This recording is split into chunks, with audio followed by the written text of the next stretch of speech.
Hello friends, ફરીથી આપ સૌનું ફિઝિક્સ ફાઇટર ચેનલમાં સ્વાગત છે મિત્રો. અગેન આપણે કરંટ ઇલેક્ટ્રિસિટીની અંદર અમુક નવા ક્વેશ્ચન સાથે હું તમારી સામે આવ્યો છું મિત્રો. હવે આપણે આજ એવા પ્રકારના ક્વેશ્ચન જોવાના છે કે જેની અંદર તમે સર્કિટને ઝડપથી સોલ્વ કરી શકો, શોર્ટકટ્સ લઈ શકો. કારણ કે કરંટ ઇલેક્ટ્રિસિટી એવું ચેપ્ટર છે કે જો સર્કિટ જોઈને તમે ગભરાઈ જશો તો એક તો સોલ્વ નહીં થાય, ભૂલ થવાની સંભાવના પૂરેપૂરી છે. અને જો તમે શોર્ટકટ્સ નહીં લ્યો, ઝડપથી સોલ્વ નહીં કરો તો એક્ઝામમાં ટાઈમ પણ વધુ લેશે. તો મિત્રો કેવી રીતે ઝડપથી સર્કિટને સોલ્વ કરવી એ આજે આપણે જોવાના છીએ. અહીંયા તમારી સામે એક મેં નેટવર્ક મૂકેલું છે, તો આને કેવી રીતે સોલ્વ કરીએ એ આપણે જોઈએ. દોસ્તો અહીંયા તમે જો કે રેઝિસ્ટન્સનું આવું અનંત નેટવર્ક મૂકેલું. અહીંયા ડોટેડ લાઈન જે આપેલી છે ને નેટવર્કમાં પાછળ, એનો મતલબ આ નેટવર્ક અનંત રીતે વિસ્તરેલું છે. કહેવાનો મતલબ શું કે 1 ohm 2 ohm 1 ohm 2 ohm 1 ohm 2 ohm આવું કન્ટિન્યુ રિપીટ થાય છે. આવી એક સિરીઝ છે. તો આને કેવી રીતે સોલ્વ કરશો મિત્રો? સમજો, તમને પ્રશ્ન એ પૂછ્યો છે કે એ અને બી ની વચ્ચે સમતુલ્ય રેઝિસ્ટન્સ કેટલો. ક્વેશ્ચન જો સમજો ગમે તે પૂછી શકે કે આ બેટરીમાંથી કરંટ કેટલો ફ્લો થાય, એ પણ પૂછી શકે. આ બંને વચ્ચે સમતુલ્ય રેઝિસ્ટન્સ પણ પૂછી શકે. સમતુલ્ય રેઝિસ્ટન્સ ખબર પડી જશે તો ઓટોમેટિક મિત્રો કરંટ ખબર પડી જાય. Current I is equal to V by R. V આપણને આપેલા છે 6 વોલ્ટ અને R એ આ બંને વચ્ચે સમતુલ્ય રેઝિસ્ટન્સ હોય, એ અને બી વચ્ચે. તો આ અનંત નેટવર્કનું રેઝિસ્ટન્સ મેળવી લો એટલે તમારે બે ક્વેશ્ચન સોલ્વ થઈ ગયા. કરંટ કેટલો ફ્લો થાય બેટરીમાંથી અને સમતુલ્ય રેઝિસ્ટન્સ કેટલો મળે. તો દોસ્તો સમજો અહીંયા કેવી રીતે સોલ્વ કરશો આ નેટવર્કને. બહુ ઇઝી સમજવાનું છે, આને બહુ કોમ્પ્લિકેટેડ બનાવવાનું નથી. તમારું રિપીટ નેટવર્ક ક્યાંથી થાય? આ બે પોઈન્ટ સુધી, એટલે મીન્સ કે 1 ને 2 ઓહમ આ તો સ્ટાર્ટિંગ છે. હવે તમારું આ બે પોઈન્ટની વચ્ચે કન્ટિન્યુ 1 2 1 2 1 2 આ રીતે નેટવર્ક છે રિપીટ થાય છે. જ્યાંથી રિપીટ થાય છે ત્યાંથી બે આવું કોઈ પણ હોય, ધ્યાન રાખજો. અહીંયા કોઈ રેઝિસ્ટન્સ હોય, ફરી અહીંયા કોઈ રેઝિસ્ટન્સ હોય, ફરી અહીંયા કોઈ રેઝિસ્ટન્સ, આવું નેટવર્ક હોય તો પણ આ જ વાત લાગુ પડે. જ્યાંથી રિપીટ થાય રેઝિસ્ટન્સ, અહીંથી રિપીટ થાય છે તો આ બે વચ્ચે તમારું સમતુલ્ય રેઝિસ્ટન્સ પાછળના નેટવર્કનું ધારી લ્યો R1 છે. ગમે એ ધારી શકાય. તો સર્કિટ કેવી રીતે તૈયાર થાય? સિમ્પલ સર્કિટ કેવી રીતે તૈયાર થાય? તો કે આ તમારા બે પોઈન્ટ A એન્ડ B, આ તમારા બે પોઈન્ટ A અને B. અહીંયા તમારો 1 ઓહમનો રેઝિસ્ટન્સ, પછી તમારો અહીંયા બીજો રેઝિસ્ટન્સ જે 2 ઓહમનો છે, રાઈટ. હવે પછી નેટવર્ક રિપીટ થાય છે. તો નેટવર્ક જે રિપીટ થાય છે એ નેટવર્કનો રેઝિસ્ટન્સ મેં ધારી લીધો R1. ક્લિયર દોસ્તો? હવે જો સમજજો, હવે તમારે આ સર્કિટ સોલ્વ કરવાની નથી ઉપરની જે આપેલી. હવે આપણી જે નવી સર્કિટ બનાવી છે આ સર્કિટ એને સોલ્વ કરવાની છે. બસ ધેટ્સ ઇટ. પણ R1 રેઝિસ્ટન્સ આપણે ધાર્યો છે એટલે પેલા એ સમજી લ્યો કે આ બંને રેઝિસ્ટન્સ તમારા સમાંતર કહેવાય. એટલે અહીંયા સમાંતર અવરોધનું સૂત્ર લાગુ પડે. R1 R2 by R1 plus R2 means R1 2 by R1 plus 2. આ સમાંતર રેઝિસ્ટન્સ છે એનો જે અવરોધ મળે એ આની સાથે સીધો શ્રેણીમાં, મીન્સ 1 ઓહમ સાથે શ્રેણીમાં થશે. તો સમતુલ્ય રેઝિસ્ટન્સ આનો કેટલો થયો? તો કે ધારો કે હું ધારી લઉં R ડેશ. કોની વચ્ચે? આ બે પોઈન્ટ વચ્ચે જો સમતુલ્ય રેઝિસ્ટન્સ R ડેશ હોય તો સમતુલ્ય રેઝિસ્ટન્સ કેટલો થાય? 1 પ્લસ, સમજો 1 પ્લસ આ બેનો સમતુલ્ય રેઝિસ્ટન્સ એટલે R1 R2 by R1 plus R2 નું સૂત્ર મૂકીએ તો 2R1 એટલે બંનેનો ઉપર ગુણાકાર છેદમાં 2 પ્લસ R1 આવું થશે દોસ્તો. પણ અહીંયા ક્યાંય ભૂલ નથી કરવાની. સમજો આ જે રેઝિસ્ટન્સ આપણે R ડેશ ધાર્યો છે, R ડેશ એ કોની વચ્ચે છે? આ બે પોઈન્ટ વચ્ચે જે મેળવવાનો છે. અને બાકીનું આ બે પોઈન્ટ વચ્ચે રેઝિસ્ટન્સ છે પાછળનો, એ કેટલો ધાર્યો આપણે? R1. પણ અહીંયા મને એવું લાગે છે કે R1 અને અહીંયા ધારેલો રેઝિસ્ટન્સ આર ડેશ, આ બે ઇક્વલ લઈ શકાય. શું કામે? કારણ કે તમે આ બે પોઈન્ટ વચ્ચે રેઝિસ્ટન્સ R1 ધાર્યો છે અને આ બે પોઈન્ટ વચ્ચે રેઝિસ્ટન્સ R ડેશ ધાર્યો છે.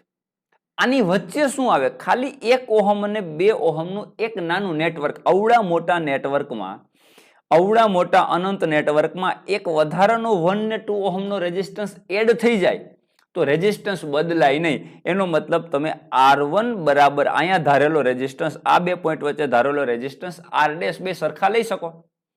એનો મતલબ શું થયો કે અહીંયા હું R ડેશ ની જગ્યા ઉપર, એટલે કે આ R ડેશ ની જગ્યા ઉપર R1 લઈ શકું.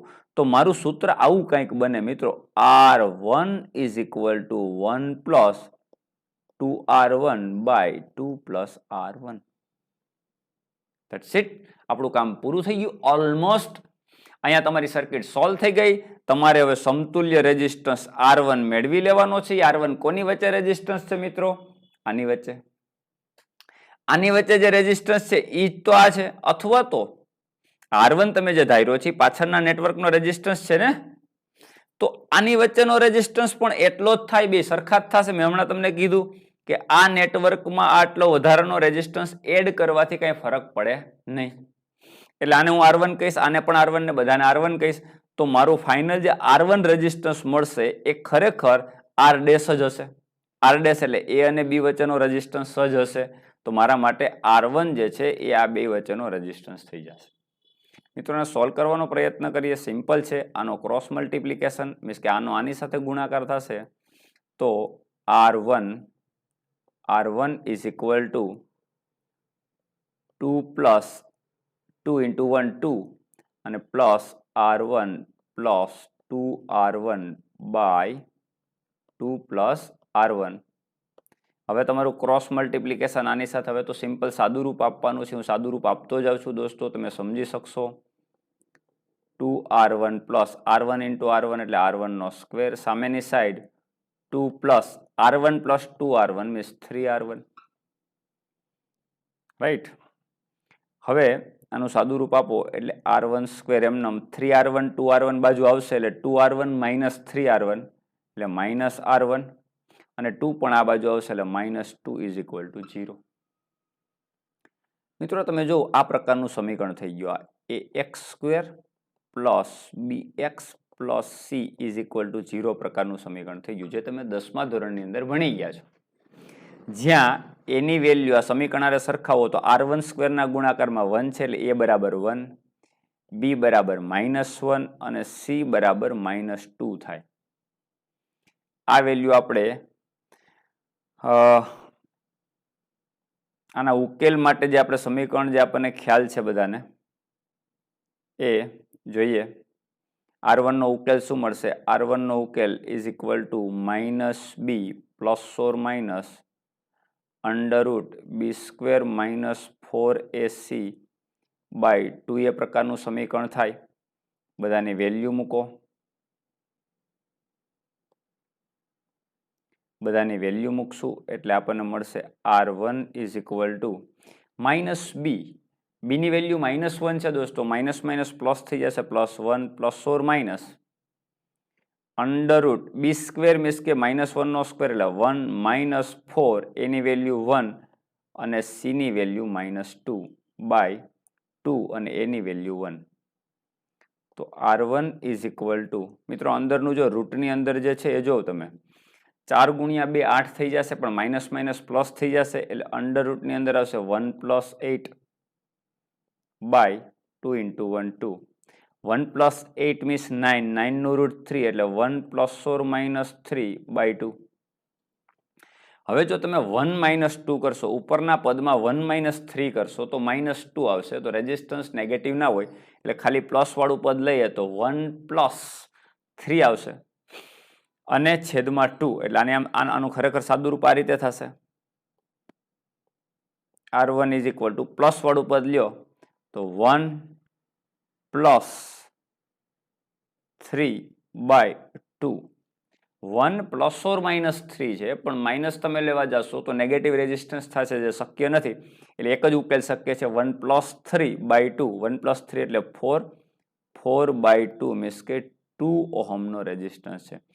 મિત્રો આ એકદમ સિમ્પલ રીતે સર્કિટ સોલ્વ થઈ ગઈ આપણી.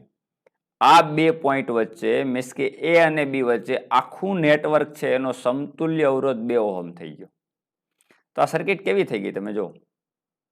ચાલો આપણો પહેલો પ્રશ્ન સોલ્વ મિત્રો. 2 ઓહમનો રેઝિસ્ટન્સ, આ તમારો જવાબ આવી ગયો. હવે તમને બ્રાન્ચમાંથી કરંટ પૂછે તો કરંટ તમે શું લખશો? I is equal to V by R. તો V તમારું 6 વોલ્ટની બેટરી છે ને R શું હોય તમારો? R છે બેટરીને સમાંતર જેટલા વોલ્ટેજ હોય. આ બેટરીને સમાંતર અહીંયા તમારા જેટલા રેઝિસ્ટન્સ હોય. કેટલો ઓહમનો સમતુલ્ય રેઝિસ્ટન્સ મળ્યો આપણને? 2 ઓહમ. તો 6/2 આટલા એમ્પિયર કરંટ જતો હોય બેટરીમાંથી. બેટરીમાંથી કેટલો કરંટ જાય એ પણ પ્રશ્ન આપણો સોલ્વ થઈ ગયો અને સમતુલ્ય રેઝિસ્ટન્સ પણ કેટલો થાય એ પણ સોલ્વ થઈ ગયો. નેક્સ્ટ ક્વેશ્ચન લઈએ. મિત્રો આ નેટવર્ક તમે જો.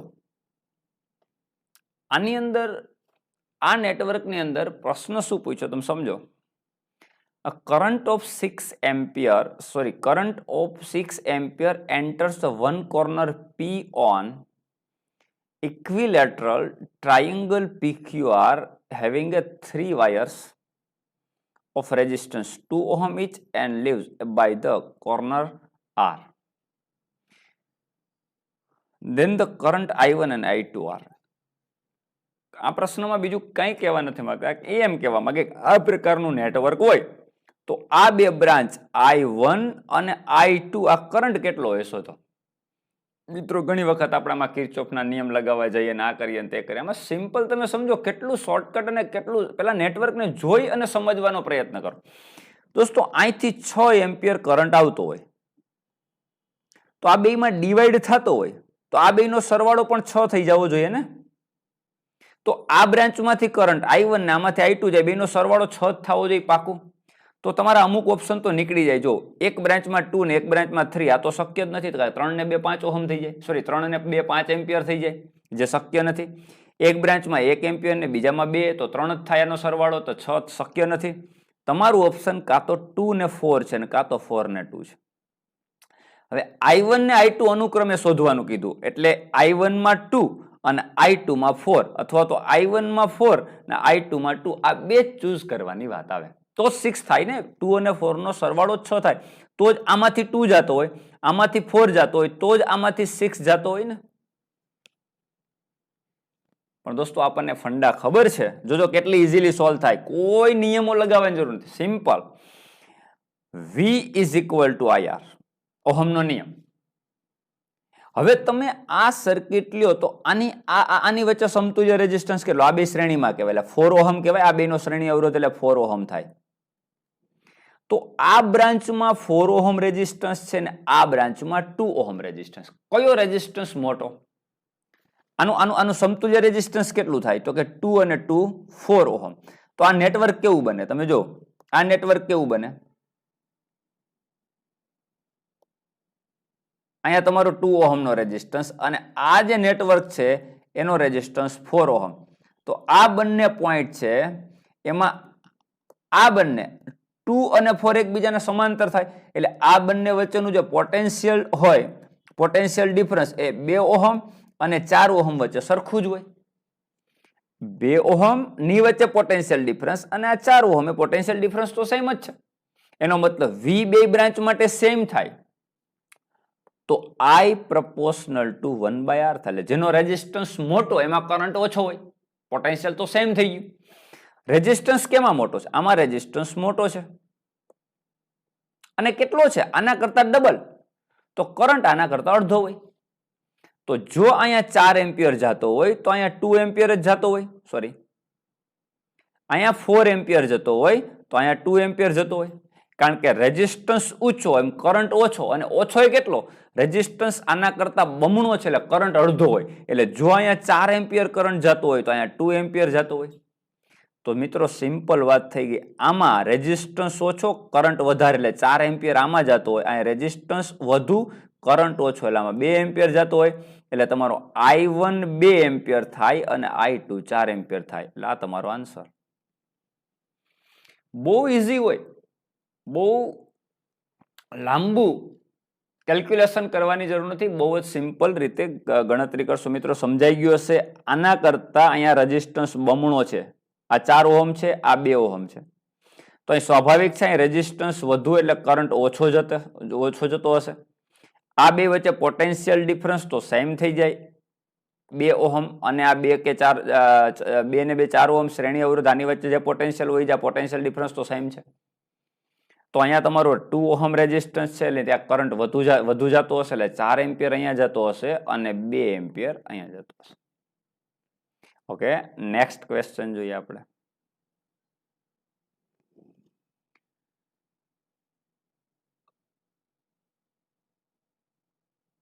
દોસ્તો અહીંયા તમે જો, મેં તમને એક નોડલ એનાલિસિસ શીખવાડ્યું હતું કે આ પ્રકારની સર્કિટ હોય તો કેવી રીતે સોલ્વ કરવી. અહીંયા તમારી પાસે 2 બેટરી છે અને તમને 2 જંકશન દેખાય છે, એક જંકશન આ અને એક જંકશન આ. તો મેં નોડલ એનાલિસિસ વખતે મેં તમને સમજાવ્યું હતું કે એક કરતા વધારે તમને નોડ્સ દેખાય તો એને એક રેફરન્સ પોઈન્ટ તરીકે લેવાનો અને એનું 0 વોલ્ટેજ ધારવાનું. મિત્રો સમજો, આ બેટરીનો પોઝિટિવ છે, અહીંયા પણ બેટરીનો પોઝિટિવ છે અને બંને આની અહીંયા કનેક્ટેડ છે. આ પોઈન્ટ ઈ જ આ પોઈન્ટ કહેવાય, ઈ જ આ પોઈન્ટ કહેવાય. પછી એ જ રીતે બીજી બાજુ જોઉં તો આ પોઈન્ટ ઈ જ આ પોઈન્ટ ને ઈ જ આ પોઈન્ટ કહેવાય, કારણ કે એ તો બધા ઇન્ટરકનેક્ટેડ છે. અહીંયા કોઈ પણ પ્રકારનો રેઝિસ્ટન્સ કે કોઈ કમ્પોનન્ટ છે નહીં. તો ધારો કે હું આ પોઈન્ટનો રેફરન્સ રેઝિસ્ટન્સ ધારી લઉં 0, તો આ મારા માટે 0 અને આ મારા માટે 0. ક્લિયર? તો 0 ની સાપેક્ષમાં આ પોઈન્ટ મારા માટે કેટલો થાય?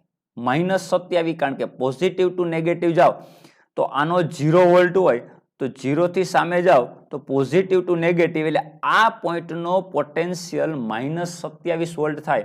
એટલે હું લખી જ નાખું છું, -27 વોલ્ટ આ પોઈન્ટ માટે. સેમ વસ્તુ જો આનો 0 હોય તો આ બાજુ પોઝિટિવ ટુ નેગેટિવ જાઓ તો આમાં પણ એવું જ છે. તો આ તમારું જે છે એ પોઈન્ટનો વોલ્ટેજ થશે -24 વોલ્ટ. મિત્રો વાત ખતમ થઈ ગઈ. આ જે છે એ તમારો -24 વોલ્ટ, આ તમારો -27 વોલ્ટ. તમે આ 0 ધાર્યો તો એની સાપેક્ષમાં આનું પોટેન્શિયલ ધારો કે V છે, તો આનું પણ V થાય, આનું પણ V થાય. તો સિમ્પલ નોડ એનાલિસિસમાં મેં તમને સમજાવ્યું હતું કે જંકશન પાસે, આ જંકશન છે તમારું, ત્યાંથી કરંટ આમ બધે જ બહાર જતો એવું ધારી લ્યો, આમ રાઈટ, બધો જ કરંટ જે છે બહાર જાય એવું ધારી લ્યો. અને કરંટ બરાબર શું થાય?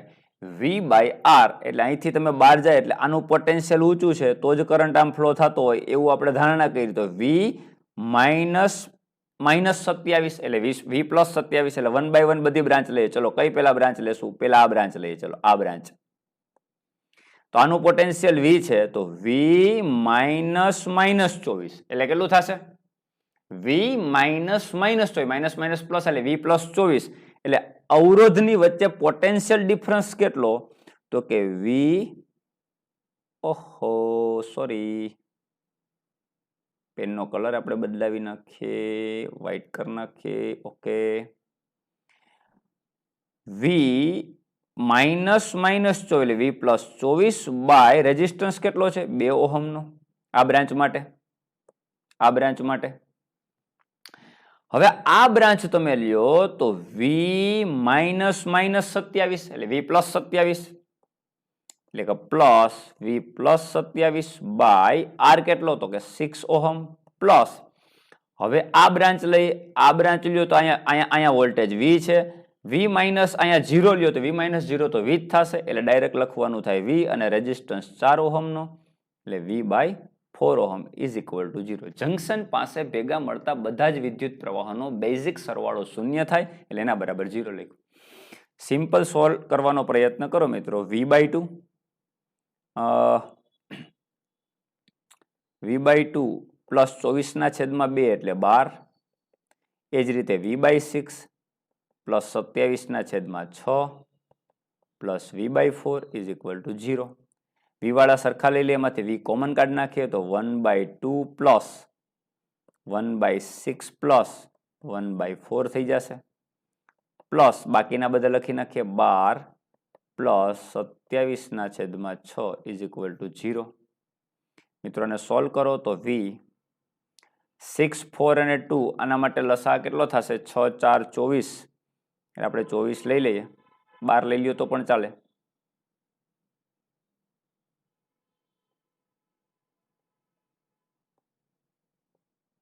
બાર લઈ લ્યો તો 2, 6, 12 એટલે ઉપર આવશે 6, 6, 2, 12 એટલે ઉપર આવશે 2, 4, 3, 12 એટલે ઉપર આવશે 3 plus 12 plus 27/6 is equal to 0. ચલો ઉપરનું શું થયું? 6, 3, 9 અને 11/12 એટલે v into 11/12 plus 12 plus 27/6 is equal to 0. તો મિત્રો વી અહીંયા આપણે લેશું 11/12 ઇઝ ઇક્વલ ટુ આ બધું સામે જાય એટલે -12 -27/6. આનો જે આન્સર આવે એ વી હવે તો એક જ છે, અનનોન ભૌતિક રાશિ એક વી છે. વીને સૂત્રનો કરતા બનાવેલા પોટેન્શિયલ મળી જાય એટલે આ બિંદુનું પોટેન્શિયલ મળી ગયું તમને. આ બિંદુનું પોટેન્શિયલ મીન્સ કે આ પોટેન્શિયલ મળી ગયું, આ પોટેન્શિયલ ને આ પોટેન્શિયલ સરખા જ છે. એ જે તમને પોટેન્શિયલ મળશે એ તમારો વી હશે, અહીંયા મળશે. આ તમારો જે વી છે એ મળી ગયો, ચલો કંઈક પણ વોલ્ટ મળ્યો તો આ બે વચ્ચે વિદ્યુત સ્થિતિમાનનો તફાવત મળી જાય, કારણ કે આનું પોટેન્શિયલ ખબર છે, આનું પોટેન્શિયલ ખબર, આની નાની વચ્ચે પોટેન્શિયલ ડિફરન્સ ખબર પડી જાય તો કરંટ ખબર પડી જાય. I is equal two V/R. વી એટલે પોટેન્શિયલ ડિફરન્સ, આ બે વચ્ચેનો વિદ્યુત સ્થિતિમાનનો તફાવતના છેદમાં R એટલે 2 ઓહમ. આમાંથી કરંટ મળી ગયો. તમારો ક્વેશ્ચન જ છે કે કરંટ આમાંથી કેટલો જાય. આપણે ધારણા શું કરી હતી તમે જો, આમાંથી બધામાંથી કરંટ આમ બહાર આવે, આવું ધારણા કરીને એટલે આ કરંટ તો અહીંથી આમ જાય છે, ચલો પણ આમાં કરંટ જો આમ એન્ટર થાય છે તો કાંઈ ચિંતા ના કરો, કરંટ ભલે આમ એન્ટર થતો હોય, આપણે ભલે ને બહાર ધાર્યો હોય તો આપણને આના કરતા સાઇન નેગેટિવ મળશે એટલે ખબર પડી જશે કે પોઝિટિવ છે કે નેગેટિવ. એ ચિંતા ના કરો. આ બ્રાન્ચમાં કરંટની વેલ્યુ જોઈ લો કેટલી મળી.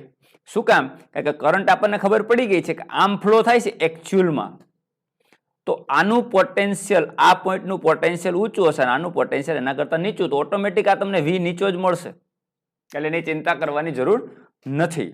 તો આ તમારું બે વચ્ચે પોટેન્શિયલ ડિફરન્સ મળી જાય, આ બે વચ્ચે પોટેન્શિયલ ડિફરન્સ મળી જાય તો તમને કરંટ આ બ્રાન્ચમાં પણ મળી જશે અને આ બ્રાન્ચમાં કરંટ કેટલો જાય પણ ખબર પડી જાય. તો ટોટલ કરંટ એ અહીંયાથી ફ્લો થાય છે I3, I1 અહીંથી કંઈક આવે છે, I2 આમ જાય છે અને બંને જે છે એ અને I3 આ બ્રાન્ચમાં, એટલે આ બ્રાન્ચમાં કરંટ કેટલો જાય, આ બ્રાન્ચમાં કરંટ કેટલો જાય ને આ બ્રાન્ચમાં કરંટ કેટલો, બધું ખબર પડી જાય. શું કામ? વી ખબર પડી ગઈ એટલે તમારું મોટા ભાગનું કામ પૂરું. વી -0 એટલે વી, I is equal two V/R. વી તમને ખબર પડી ગયું, R તમને ખબર છે એટલે આ બ્રાન્ચમાં કરંટ ખબર પડી ગઈ. આ નાનો પોટેન્શિયલ ડિફરન્સ ખબર પડી ગઈ, કારણ કે આ પોટેન્શિયલ ખબર પડી ગઈ તો આ બેનો તફાવત ખબર પડી જાય, બેનો તફાવત ખબર પડે છેદમાં 6 મૂકો એટલે કરંટ ખબર પડી ગઈ. આ ખબર પડી ગઈ મીન્સ આ બેનો તફાવત ખબર પડી ગઈ, બેનો તફાવત ખબર પડી ગઈ, છેદમાં 2 મૂકો એટલે આ બ્રાન્ચમાંથી કરંટ ખબર પડી ગઈ. એટલે આપણને I1 ખબર પડી ગઈ, I2 ખબર પડી ગઈ અને I3 ખબર પડી ગઈ. એટલે આ રીતની સર્કિટ ઇઝીલી નોડ એનાલિસિસથી કરી શકાય મિત્રો. આ વીનું કેલ્ક્યુલેશન કરી લેજો, આન્સર આવી જશે. હવે પછીનો તમારો જે ક્વેશ્ચન છે એ તમે જો, આ પ્રકારની સર્કિટ હોય તો ઘણા વિદ્યાર્થી છે કે સારું શું કરવું આમાં પ્રશ્ન શું છે તમે જો. પહેલા 4 resistors are connected is shown in the figure. A 6 volt battery is negligible resistance, એટલે આ બેટરીનો કોઈ રેઝિસ્ટન્સ આંતરિક અવરોધ નથી. Connected across the terminal A and C, એટલે A અને C ની વચ્ચે, આ બે પોઈન્ટની વચ્ચે તમારી બેટરી જોડેલ છે જેનું રેઝિસ્ટન્સ નથી, કાંઈ આંતરિક અવરોધ કાંઈ નથી. The potential difference across terminal B અને D, એટલે B અને D ની વચ્ચે વિદ્યુત સ્થિતિમાનનો તફાવત શોધો. પહેલા તો સર્કિટ સામુ વ્યવસ્થિત રીતે તમે જોવો કેવી સર્કિટ દેખાની. ઇઝી સર્કિટ હું તમારી સામે બનાવું, તમે જોજો 6 વોલ્ટની બેટરી છે, આ 6 વોલ્ટની બેટરી, એનો પોઝિટિવ A પોઈન્ટ ઉપર અને એનો નેગેટિવ C પોઈન્ટ ઉપર ને વચ્ચે 2 અવરોધ છે. તમે જો વચ્ચે 2 અવરોધ છે, કયા? આ બે, એટલે 5 ઓહમનો અને 15 ઓહમનો રેઝિસ્ટન્સ શ્રેણીમાં છે આમ, અને એની વચ્ચે 6 વોલ્ટની બેટરી છે. એટલે હું અહીં બનાવું જોઉં જોજો પછી આપણે એની કમ્પેર કરીએ. આ 6 વોલ્ટની બેટરી છે અને આમ જવા દઈએ પોઝિટિવ અને નેગેટિવ. આની વચ્ચે બે હું શ્રેણીમાં રેઝિસ્ટન્સ જોડી દઉં.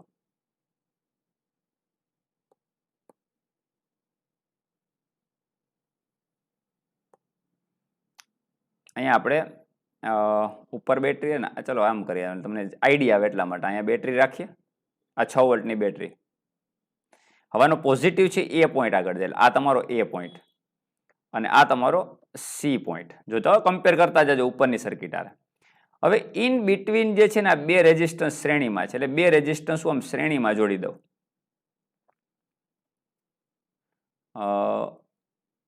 એનો આપણે કંઈક કલર અલગ રાખીએ એટલે આપણને વધુ આઈડિયા આવે. આ બે 5 ઓહમ અને આ તમારો જે છે એ 15 ઓહમ. એટલે આ 15 ઓહમ અને આ 5 ઓહમ બંને શ્રેણીમાં જ છે. હવે મિત્રો આ તમારો જે પોઈન્ટ છે એ અને સી, એટલે કે અહીંયા તમારો પોઈન્ટ એ અને સી, આનું કામ પૂરું. આની વચ્ચે આ બે રેઝિસ્ટન્સ, આનું કામ પૂરું. હવે તમે જોજો આ બે રેઝિસ્ટન્સ છે એમાં ઈ પોઈન્ટ ક્યાં જાય છે? આ ઈ પોઈન્ટ ફરીને ક્યાં જાય? અહીંયા. મીન્સ કે બેટરીના 6 વોલ્ટ ઉપર જ છે, +6 વોલ્ટ ઉપર. તો +6 વોલ્ટ મીન્સ આ પોઈન્ટ. અહીંયા મારે કેટલા ઓહમનો રેઝિસ્ટન્સ જોડવો જોઈએ? તો 10 ઓહમ અને એની આરે શ્રેણીમાં 30 ઓહમનો. હા, તો આ 10 ઓહમ આ પાછું જોડી દઉં અહીંયા. આ 10 ઓહમ અને એની આરે શ્રેણીમાં 30 ઓહમ. પાછો 30 ઓહમનો જે બીજો છેડો છે આ ઈ ક્યાં છે? બેટરી નેગેટિવમાં. તો બેટરીનો નેગેટિવ અહીંયા રહ્યો, એની સાથે સીધું કનેક્ટ જામ જ છે. એટલે આ તમારું થઈ ગયું ફાઇનલ. આની યાર આવી સિમ્પલ સર્કિટ છે, બીજું કંઈ નથી. હવે તમે જો ઉપરના બંને શ્રેણીમાં, નીચેના બંને શ્રેણીમાં. આ બંને પોઈન્ટ તમારા બેટરી સાથે દેખાય તમને. વિસ્ટન બ્રિજ જેવી સર્કિટ થઈ ગઈ, પણ અહીંયા કોઈ રેઝિસ્ટન્સ આપ્યો નથી. પણ ધારી લ્યો કે અહીંયા કોઈ રેઝિસ્ટન્સ છે, તો આમાંથી કરંટ ક્યારે ફ્લો થાય? જ્યારે વિસ્ટન બ્રિજ અનબેલેન્સ હોય. તો જો વિસ્ટન બ્રિજ બેલેન્સ્ડ હોય તો આની વચ્ચે કોઈ પણ કમ્પોનન્ટ જોડો તો આમાં કરંટ ન જાય. એનો મતલબ આ બે પોઈન્ટનું પોટેન્શિયલ ડિફરન્સ 0 થઈ જાય. તો મિત્રો આ તમારા જે બંને પોઈન્ટ છે, એટલે 5 ઓહમમાંથી નીકળે એ બી પોઈન્ટ છે. અહીં તમે જોઈ શકો છો આ બી પોઈન્ટ, એટલે આ તમારો બી પોઈન્ટ છે.